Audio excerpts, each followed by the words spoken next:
there's still so much like buzz, hype about meme coins, man. You're more likely to die from your furniture crushing you. You could watch your whole entire house burn to ashes, or get hunted down by the IRS before you're more likely to make $1 million trading meme coins. And look, hey, what's up? I'm Vosk. You're on the VoskCoin YouTube channel. I'm in the old Rigoroni today.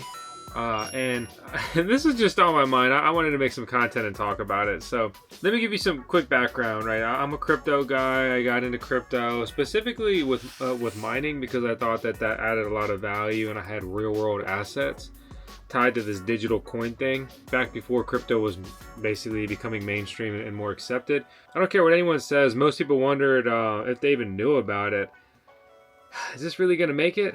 And back then, the meme coins were things like Dogecoin. And I first found Dogecoin, I was infatuated with it, and then I got really focused on like the technical aspects of projects, the fundamentals, and I was like, well, Dogecoin is really cool and funny, but it's actually stupid. I'm gonna go ahead and get out of my Doge position. If I hadn't done that, I probably wouldn't even be spending my time making content. I would just be floating around in my own 2-mile long lazy river because I would have so much money I wouldn't know what to do with it.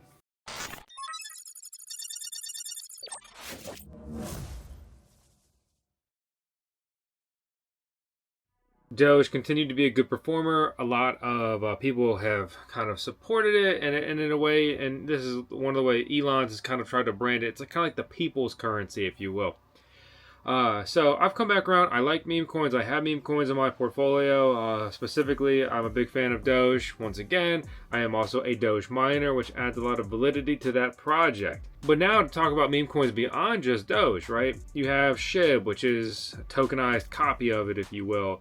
Then you have copies of that, like Floki, and many others and so forth. But lately there's been Pump.fun, right? And it's basically a meme coin casino. The amount of launches per day at times have been crazy. Most of that activity taking place on the Solana blockchain, which is a centralized blockchain. But normally when it's working, it's pretty fast and it's very cheap to use. So that's really appealing, right? Get in and out of positions quickly. Don't have to pay a ton of money on the transactions. That's where Ethereum really failed everyone.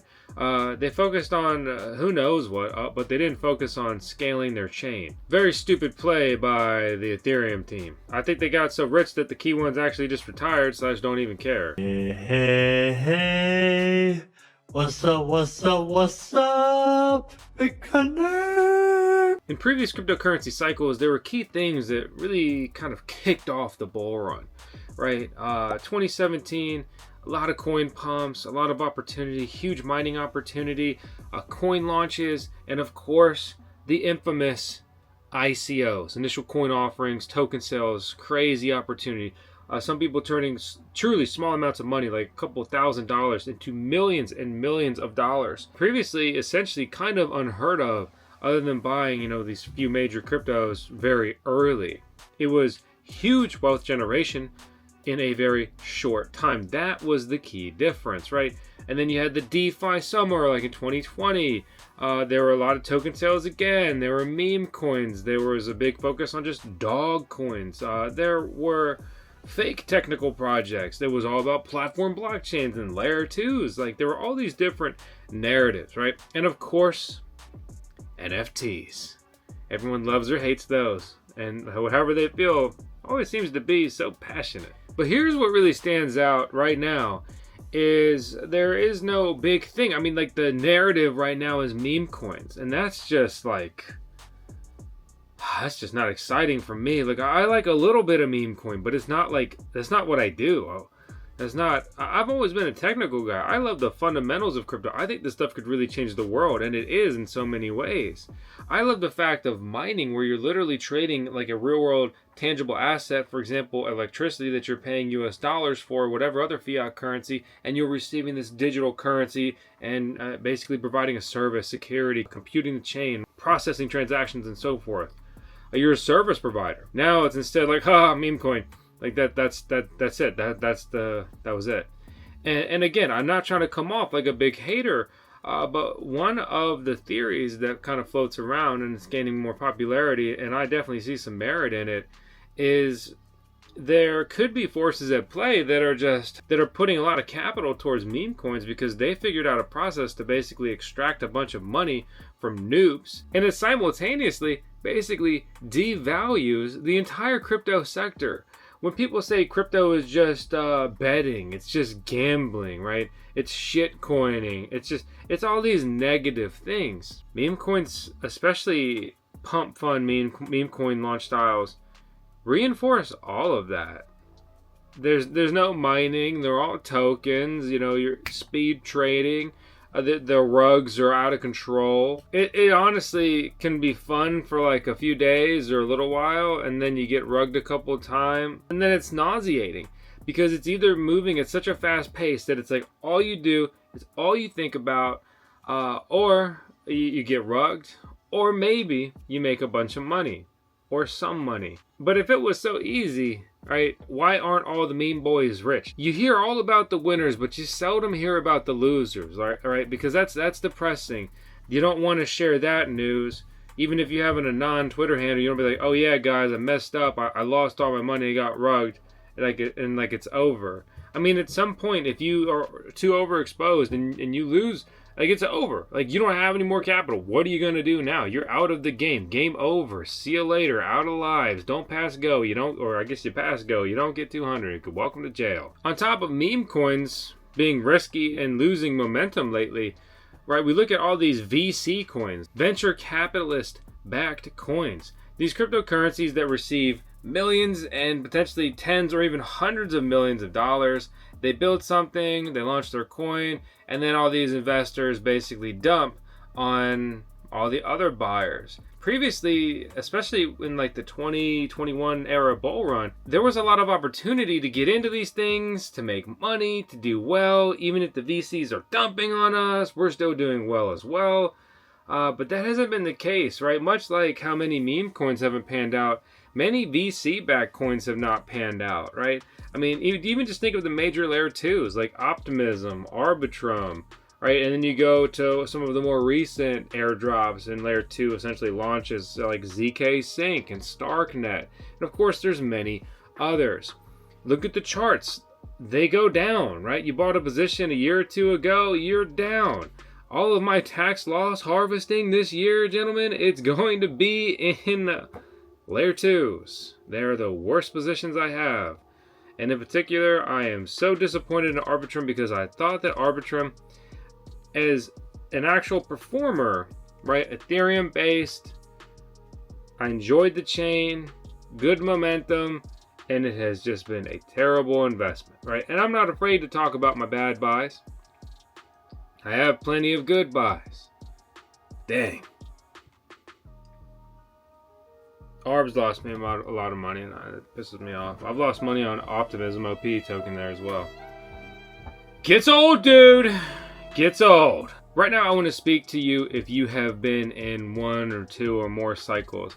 The longer you're in cryptocurrency, the more jaded you get. You become a grizzled vet. It's harder to see the trends. It's harder to see the new opportunity. You get very bogged down. They call it like, getting bogged down by your bags. You have all these old coins that you're focused on, maybe just are bad positions or nobody cares about, whatever, right? Like, for example, I could have like rolled my ARB and OP positions into Doge, and now I would be probably at least at break even, if not in the green, on those positions. But I didn't want to take the L. I'm into those for long-term gains. And, I'm looking at these things that are making me perform worse as a trader, right? And being in the game longer, you get experience. And I think it's really your second cycle is where you're primed to make life-changing money, right? Generational wealth is the trendy term for that. Cycle 3 and beyond, you're at very high risk of actually being negatively impacted by your results. We see this there's a very good meme. It's a bell curve, right? There's the super smart people on one end, there's the super dumb people on the other hand, and then there's most of the people that form the bell curve in the middle. And cycle 3, you're in the bell curve, or just with the more reasonable people that you don't ape into something and make life-changing money.